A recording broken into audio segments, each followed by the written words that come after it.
Ready to explore some serious AI disruption. Let's unpack a recent Sam Altman interview. Sam Altman. Yeah, the OpenAI CEO. Okay. He's got some wild predictions on how AI will reshape startups. I bet. Whether you're building a company, working with AI, or just into where tech's going, Right. this is going to be mind-blowing. Cool. I'm ready. So this interview, Yeah. what struck me, Mm-hmm. is how Altman sees this as more than just a tech shift. Oh. He thinks AI will unlock trillions in new market value. Trillions. Trillions, like restructuring the whole economy. Wow. Industries created, others disrupted entirely. That's a big claim. It is. Even Masa's son, Yeah. SoftBank CEO. Yeah, bold predictions guy. Exactly. He thinks AI could generate $9 trillion annually in new value. Okay, so hype or... Right. Is this hype or a new era? Yeah, well, hype or not, Yeah. OpenAI is betting big. They're laser focused on making their models not just bigger, but smarter. Smarter how? Altman talked about this big push for reasoning capabilities. Reasoning. So like AI that can think more logically. Exactly. Solve problems more like we do. That's huge. Way beyond just chatbots spitting out text. Right. This is AI making strategic decisions. Massive implications for businesses. Especially startups trying to find their edge. For sure. And he said it's not just reasoning. No. What else? OpenAI is also going for multimodal models. Multimodal meaning. AI that works with all kinds of data. Text, images, videos, maybe even sensory data eventually. Whoa. Okay. Think about it. AI designing products based on how they look and work. Or analyzing medical images, like better than humans can. Exactly. Okay, let's unpack this no-code future Altman talks about. Welcome. Building software just by describing it to an AI. Is that even possible? Right. Far-off dream or a reality for founders. I mean, he admits we're not quite there yet. But The building blocks are there. Think of it as a progression. Yeah. Right now, it's AI tools that make developers more productive. like what? Imagine coding 10 times faster. Wow. Or having an AI co-pilot suggesting solutions to tough problems. That's already a game changer. For sure. So if you're a developer listening, Yeah. should you be worried about AI replacing you? Altman doesn't think so. He actually sees the biggest opportunities for those who embrace AI as a partner. Interesting. Not replacing jobs, but augmenting what humans can do. Like a superpowered assistant. Exactly. Letting developers focus on the higher level stuff. Creative, strategic. Right. But what about founders with zero tech background?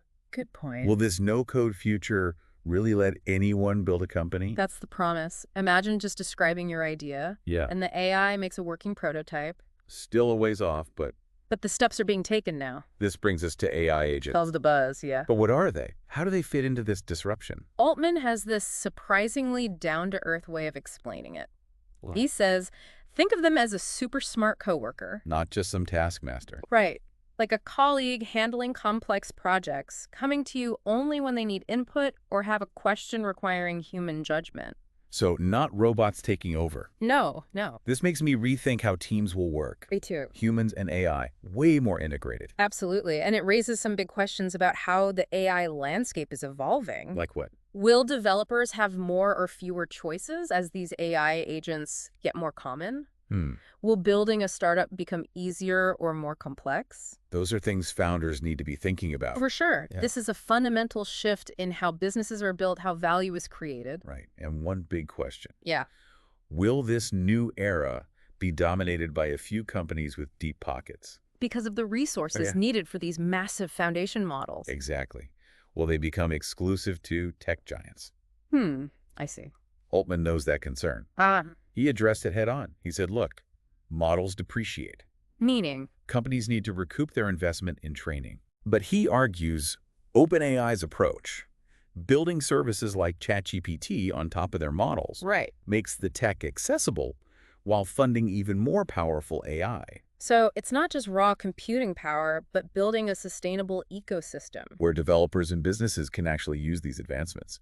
I like that. And that brings us to Altman's own journey. Yeah. He opened up about it in this interview. I was surprised how candid he was, Really? especially about his own insecurities and leading a company at the forefront of such a rapidly evolving field. That's interesting. It's refreshing to hear a tech leader be so open Yeah. about not having all the answers. Humility. Exactly. Yeah. And it makes his insights more valuable, coming from humility, not arrogance. I agree. It makes you realize everyone's still learning, even at the top. Learning and growing. He even admitted product strategy isn't his strength, Wow. but he's working on it. Good for him. And he's built a team that excels in those areas. That's smart. And specifically mentioned Kevin Systrom, their head of product. I know that name. Right.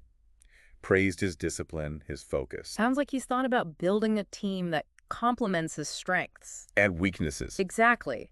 That's a key takeaway for any leader. For sure. You don't have to be good at everything. Impossible, really. Right. The skill is recognizing where you need help and getting the right people. Building that team. Absolutely. I think that's a good place to stop for today. Agreed. Lots to think about. We'll pick this back up next time. Looking forward to it. So he's actively addressing his weaknesses. Which is huge. And he didn't just admit it. He talked about how he addresses it. Yeah. Having people around him who excel where he doesn't. Makes sense. Crucial for any founder, really. Especially in uncharted territory. Building a startup, it's a team sport. You got that right. Knowing your limits is strong leadership. Now, weakness. Right. It reminded me of something else he said. What's that? It challenged my assumptions. Oh. There's this idea out there that building a foundation model, it'll cost like $100 billion. That's a lot. But Altman pushed back on that. Really? He thinks it'll actually cost less. And he had this fascinating take on why we shouldn't use past tech revolutions as analogies for AI. Like what? He specifically said the internet and electricity. Those are bad comparisons. Yeah, he called them out. Interesting. Instead, he thinks the transistor is a better analogy for AI. The transistor. For AI. Particularly deep learning. Okay, help me understand this. Sure. Why the transistor? Well, the transistor was this fundamental breakthrough, right? I guess. It led to incredible scaling, touched almost everything. Like, we don't think of our smartphones as transistor products today, right? Right. Altman thinks AI will become that integrated. The invisible infrastructure. Exactly. It's not just building better models, it's how they weave into our world.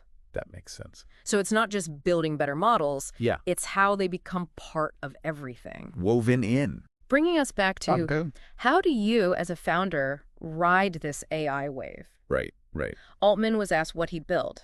If he was starting out now. Yeah, if he was a young founder today, What'd he say?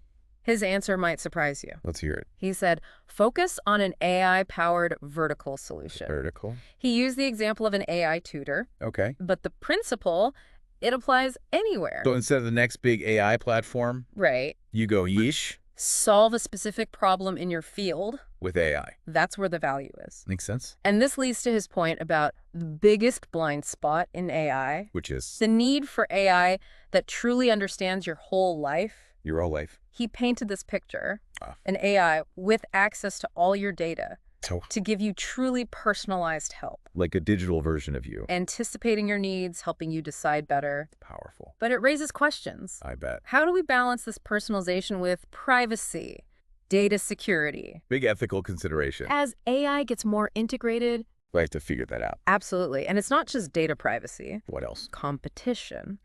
Who does Altman respect most? Ooh, good question. You think he'd name drop some tech giant? Maybe. He was actually pretty diplomatic. Meaning? He respects everyone. They're all doing incredible work. The smart answer. But he did mention one team, Ooh. Cursor. Nurser. They built an AI coding tool. Okay. He called their user experience magical, Interesting. delivering real value. Sounds like he's impressed by more than just tech achievements. Right. It's about applying AI to make life better. I like that. Yeah. Okay, let's talk latency versus accuracy. Latency and accuracy. Sometimes you need a fast answer, even if it's not perfect. Right. Other times you need accuracy, even if it takes longer. How does Altman see that? He thinks users should control that balance. Control. He used this analogy, Yeah. asking for a quick answer versus a deep dive. I see. AI should adapt to different needs, different contexts. Makes sense. User control. I like it. Okay, big picture. Yeah. What's the world look like in 5-10 years if OpenAI succeeds?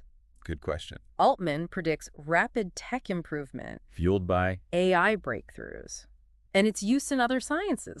Medicine, materials, energy, you name it. Stuff we can't even imagine. Exactly. Exciting, but also a little scary. Right. Can society keep up? That's the question. Interestingly, Altman thinks society might not change that much. Really? He used the example of computers passing the Turing test. Okay. A few years ago, that seemed huge. Like a turning point. Right, but it happened, and we adapted. Pretty seamlessly. So he's saying even with tech leaps, Yeah. our basic needs, desires, they might stay stable. Interesting. We integrate these new tools without some radical transformation. It challenges the alarmist narrative. About AI upheaval. Right, of course there'll be challenges. Bye-bye. Altman's vision suggests human adaptability is pretty resilient. More than we think. Maybe. Okay, we've covered a lot. Altman's predictions, His advice for founders. his own leadership. But there's one last thing. What's that? His views on what makes a truly great leader. Yeah, his view on insecurity in leadership. He was really open about it, It was surprising. admitting product strategy isn't his strong suit, Not something you hear CEOs say often. especially in tech. Right. It's refreshing, though. Yeah, Philip. Makes you realize Yeah. even the people at the top are still figuring things out. Makes his insights more valuable, too. Totally.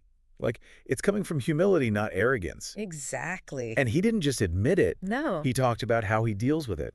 How so? Having people around him who are strong where he's not. Smart. He mentioned Kevin Systrom. OpenAI's head of product. Yeah, praised his discipline and focus. Sounds like Altman's built the team that really balances things out. Strengths and weaknesses. For sure. That's a big takeaway for any leader. Absolutely. You can't be good at everything. No way. It's about recognizing where you need help, Getting those people. building the right team. Couldn't agree more. So, as we wrap up this deep dive, On Altman's insights. what are the key takeaways for listeners? What should they be thinking about as they build their companies or navigate their careers in this AI-powered world? For me, it's that mix of boldness and pragmatism, That Altman has. this huge vision for the future, but also knowing it's complex. He's not just a dreamer. Right. He's thinking about how to actually make it happen. And he's not ignoring the ethics either. True, true. Remember when he said he hopes to be on the side of the angels? Yeah, that stuck with me too. It shows a sense of responsibility. That we need more of. For sure. It's a reminder. Technology is a tool. It can be used in many ways. The choices we make now will shape the future of AI. We have to make sure it's a future we're proud of. Couldn't have said it better myself. Mm. So, as we close out this episode, Yeah. Altman's right. Uh-huh. We're at the beginning of incredible advancement. Makes you think. But the real question is, What is it? how will we adapt? Mm. As individuals, as a society? Mm. Will we embrace the good, handle the risks, make sure everyone benefits? Big questions. That we all need to be thinking about. The AI revolution isn't just about the tech. It's about how we shape it. The future we want. And that's where you come in. What do you think the world will look like in 5 or 10 years? Mm-hmm. What role do you want to play? We hope you keep exploring that. Long after this deep dive is over. Thanks for joining us.